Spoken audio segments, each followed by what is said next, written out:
dospělý člověk bude moci společně s kamarády nebo sousedy pěstovat konopí v registrovaných konopních klubech a že každý, kdo bude chtít s konopím jakkoliv obchodovat, bude muset splnit zákonem specifické hygienické nebo technologické požadavky, aby s konopím mohl vstoupit na trh.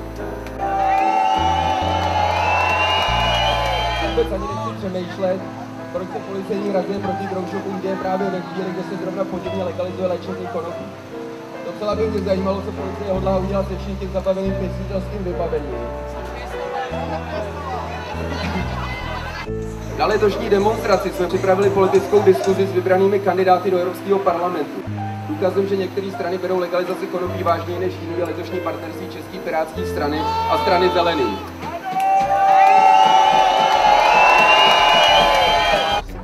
No, ale prostě tak notičky nějaký byly a ta diskuze se prostě ubírala, kam se ubírala. Já si myslím, že to bylo dobrý. Když ta debata vypadala dost vlastně optimisticky a otevřeně, tak ve skutečnosti takhle otevřená v těch jednotlivých vládních stranách rozhodně není. Lidi konopí budou pěstovat a užívat bez ohledu na legislativu a my je v tom občanský sdružení legalizace budeme i nadále podporovat.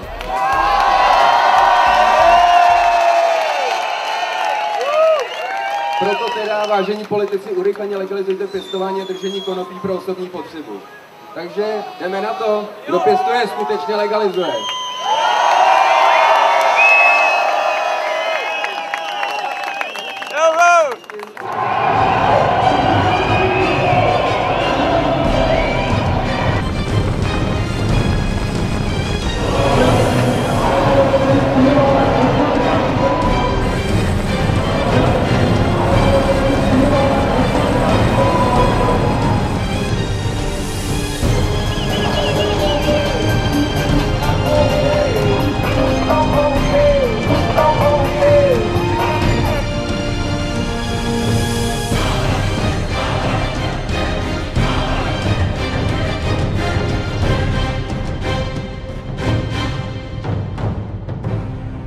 Po roce další legalizace. Je to tady, no, Co se změnilo?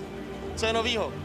Ale změnily se některé věci, něco je novýho, něco se nezměnilo vůbec. Co se nezměnilo, je to, že stále není konopí legalizovaný pro osobní potřebu. To zůstává stejný, to je náš hlavní požadavek. Legalizace, pěstování a držení konopí pro osobní potřebu.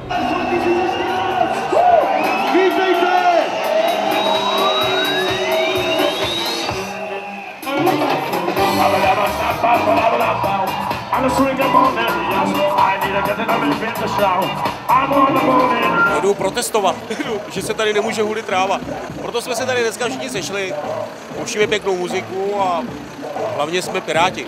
Co se změnilo je, že bez změny legislativy drogový se protidrogovka rozhodla vystoupit proti growshopům a jiným prodejnám, který prodávají vybavení na pěstování rostlin, kdy se domnívají, bez jakýhokoliv podpory jako v zákoně, že takovýhle obchody šíří toxikomány. Stejně tak si to myslí o jakýkoliv literatuře a v podstatě začíná takový jakoby novodobý hon na čarodějnice, kdy postupně bez vlastně řádných procesů oni likvidují prodejce tím, že jim zabavují zboží, že jim zmražují účty a vlastně likvidují ekonomicky, ještě dřív, než by vůbec se prokázalo, jestli ta skutková podstata trestného činu šíření toxikománie je naplněna.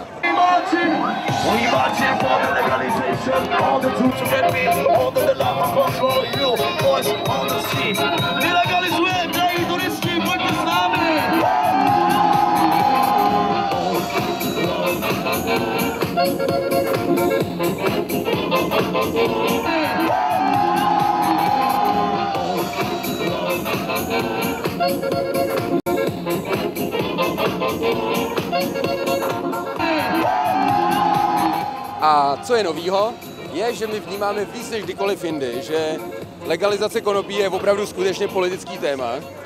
A pozvali jsme a připravili jsme politickou diskuzi s kandidátama do Evropského parlamentu, kdy je budeme konfrontovat s tématama právě regulace drog, jak v Čechách, tak v Evropské unii.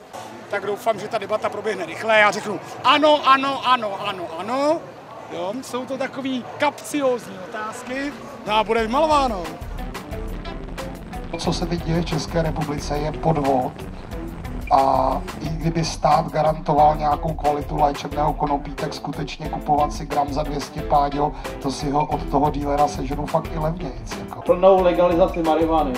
abyste si mohli kouřit, co chcete, pěstovat, co chcete, prodávat komu chcete, prodávat si navzájem, mít z toho biznis. A to je přeci nesmysl. Tady není právní stát, fakt si troufám říct takhle silnou větu, zásah proti grow shopu, zásah proti svobodnému podnikání, je to zásah do práv jednotlivce i těch firem. Prostě když si vypěstuju rajče, tak to je moje rajče. Jako, a můžu ho sníst, jo. A cílem je samozřejmě legalizace pěstování drobných konopí. Akce je velmi solidní, velmi úspěšná, lidi se doufám baví a uvidíme, zda se budeme bavit i my, nebo zda nás čeká nějaké obvinění z nějakého trestního činu, třeba ze šíření toxikománie, nebo tak něco.